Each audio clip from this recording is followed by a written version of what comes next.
Social মিডিয়ায় ছড়িয়ে পড়েছে এক হৃদয় বিদারক ভিডিও। সেখানে দেখা যাচ্ছে সড়ক দুর্ঘটনায় মোটরসাইকেল আরোহী একজন আহত অবস্থায় রাস্তায় পড়ে আছেন।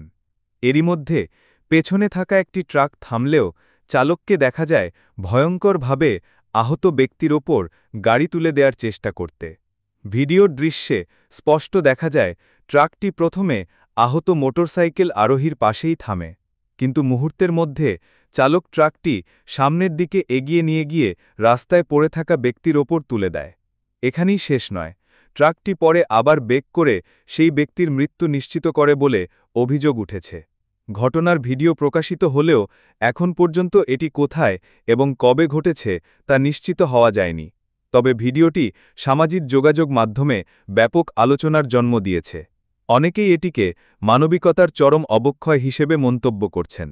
এই ঘটনাটি সত্যিই পরিকল্পিত হত্যা নাকি দুর্ঘটনার পর চালকের ভয়াবহ ভুল সিদ্ধান্ত তা এখনও পরিষ্কার নয়। বিষয়টি যাচাই করতে সংশ্লিষ্ট কর্তৃপক্ষের প্রতি দাবি জানিয়েছেন সাধারণ মানুষ।